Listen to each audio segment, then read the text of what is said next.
One, two, three,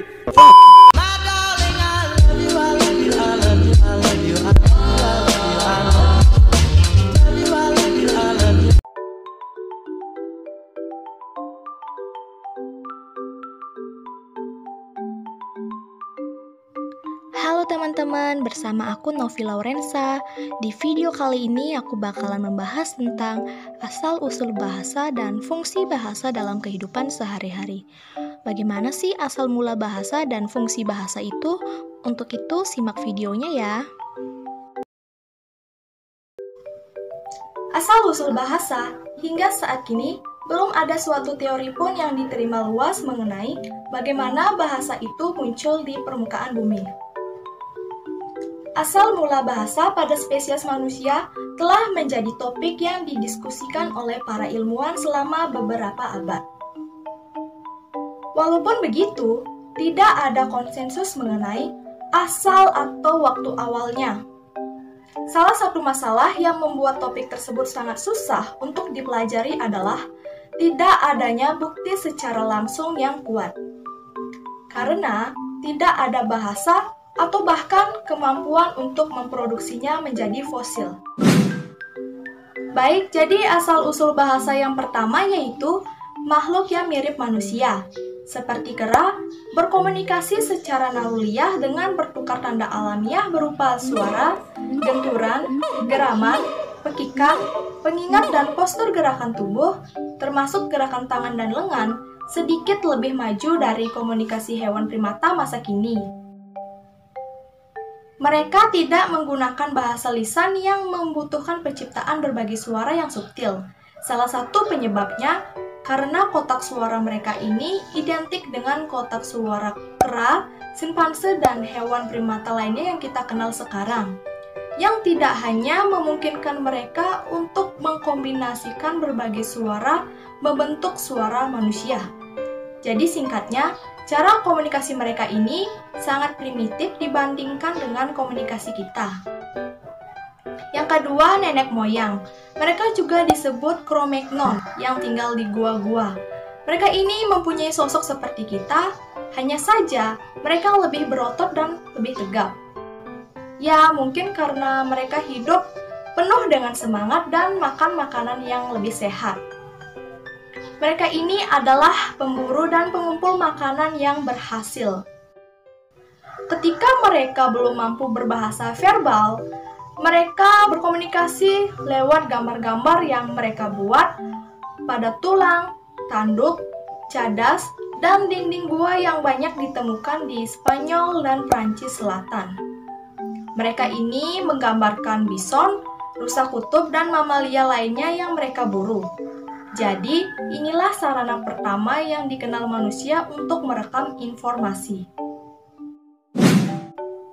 Dalam perkembangan berikutnya, antara tahun 40.000 dan 35.000 tahun yang lalu, Cro-Magnon mulai menggunakan bahasa lisan.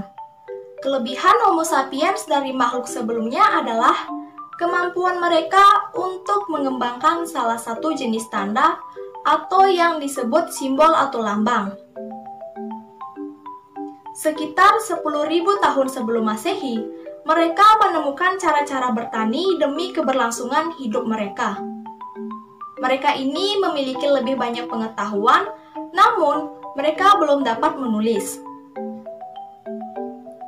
Sekitar 5.000 tahun lalu, manusia melakukan transisi komunikasi dengan memasuki era tulisan. Sementara itu, bahasa lisan pun masih terus berkembang. Transisi yang paling dini dilakukan oleh bangsa Sumeria dan bangsa Mesir kuno. Kemudian ada bangsa Maya dan bangsa Cina yang mengembangkan sistem tulisan mereka secara independen.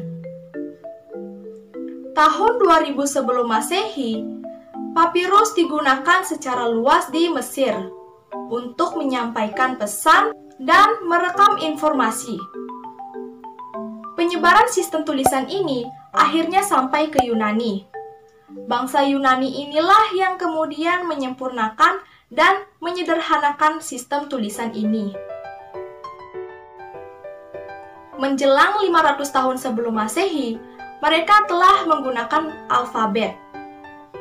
Akhirnya, alfabet Yunani itu diteruskan ke Roma, tempat sistem tulisan ini disempurnakan lagi.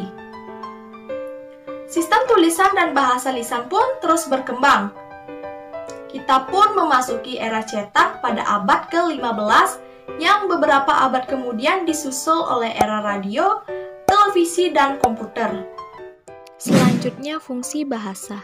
Bahasa harus memenuhi 3 fungsi, yaitu fungsi pertama, melalui bahasa, kita dapat mempelajari dari apa saja yang menarik minat. Mulai dari sejarah suatu bangsa yang belum kita temui, kita dapat berbagi pengalaman. Dan melalui bahasa, kita dapat memperkirakan apa yang akan dikatakan atau dilakukan teman. Contohnya, ketika kita bertemu dan ingin mengajak teman kita, "Hai Budi, aku hari Selasa mau ke pantai. Kamu mau ikut?" Secara tidak langsung, si Budi ini mengetahui apa yang akan kita lakukan pada hari Selasa depan. Dengan begitu, dengan bahasa dapat memperkirakan apa yang akan dikatakan atau dilakukan teman. Fungsi bahasa yang kedua adalah sebagai sarana untuk berhubungan dengan orang lain. Ringkasnya adalah bahasa memungkinkan kita bergaul dengan orang lain untuk kesenangan kita dan mempengaruhi mereka untuk mencapai tujuan kita. Melalui bahasa, kita dapat mengendalikan lingkungan kita. Salah satu contohnya seperti seorang tuan atau nyonya meminta tolong kepada pelayannya untuk mengambilkan sebuah barang, ataupun contoh lainnya seperti seorang paslon dari sebuah partai melakukan kampanye untuk mempengaruhi orang lain untuk memilih dia. Sedangkan fungsi yang ketiga yaitu memungkinkan kita untuk hidup lebih teratur, saling memahami mengenai diri kita, kepercayaan-kepercayaan kita, dan tujuan-tujuan kita.